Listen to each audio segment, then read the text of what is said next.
स्वागत है दोस्त हमारे यूट्यूब चैनल यूनिक इलेक्ट्रिक में। दोस्त आज की इस वीडियो में हम जानने वाले हैं स्टार्टर के बारे में कि स्टार्टर क्या होता है, इसका इस्तेमाल क्यों किया जाता है और स्टार्टर जो होता है उसमें कौन कौन सा इलेक्ट्रिकल डिवाइस लगा होता है।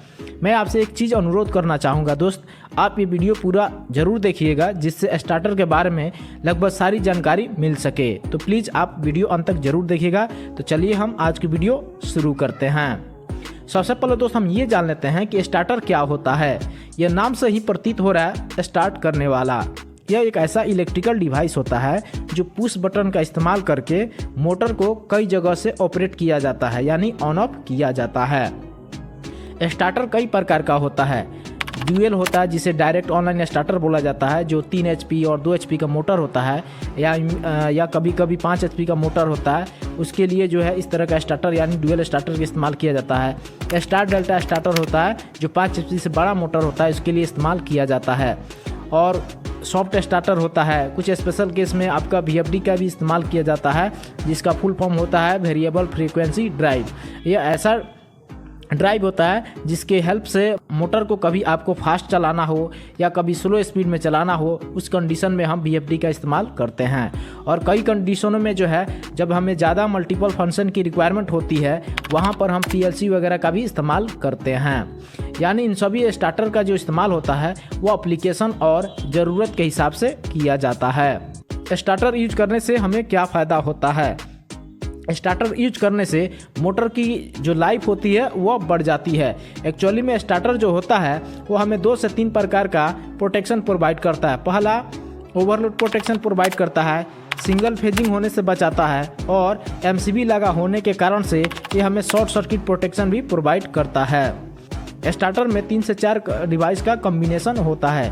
पहला जो कंपोनेंट होता है या पहला जो डिवाइस होता है उसे हम MCB कहते हैं, क्योंकि सबसे पहले जो पावर सप्लाई आती है वह MCB में ही कनेक्ट होता है।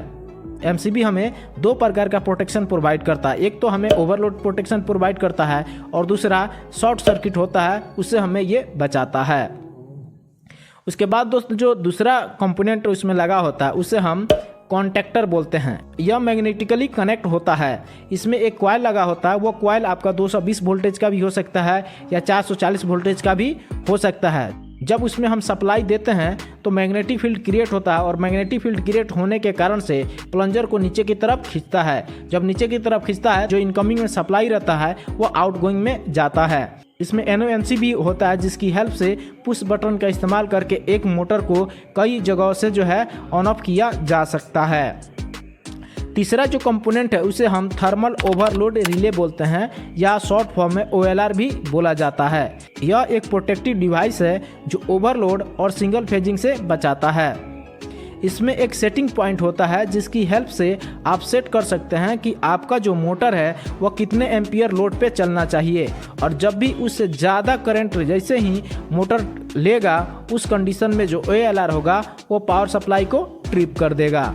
एक्चुअली में दोस्त इसमें एक बाई मेटालिक स्ट्रिप लगा होता है जो 2 डिफरेंट टेम्परेचर का बना होता है, और वह थर्मल मैग्नेटिक इफेक्ट पे काम करता है। और दूसरा ये जो हमें प्रोटेक्शन प्रोवाइड करता है वह सिंगल फेजिंग से बचाता है। जैसे कि दोस्त जानते हैं हमारा जो 3 फेज का मोटर होता है वह तीनों फेज पे रन करता है, लेकिन कई बार ऐसा भी होता है कि कोई एक फेज हमारा मिस हो जाता है या डिस्कनेक्ट हो जाता है या वायर गल जाता है। उस कंडीशन में जो हमारा मोटर होता है सिर्फ 2 ही फेज पे रन करता है, जिसके कारण से मोटर जो है ज़्यादा करंट लेने लगता है और बहुत जल्दी गर्म होकर जल जाता है। उस कंडीशन में दोस्त मोटर हमारा ना जले, इसलिए वहाँ पर हम ओवरलोड रिले यानी OLR का इस्तेमाल करते हैं, क्योंकि जब हमारा एक फेज मिस हो जाता है और करंट ज़्यादा लेने लगता है मोटर, उस कंडीशन में जो OLR होता है वह पावर सप्लाई को ट्रिप कर देता है और जो हमारा मोटर होता है वह जलने से बच जाता है। तो इसलिए दोस्त जो है स्टार्टर का इस्तेमाल किया जाता है।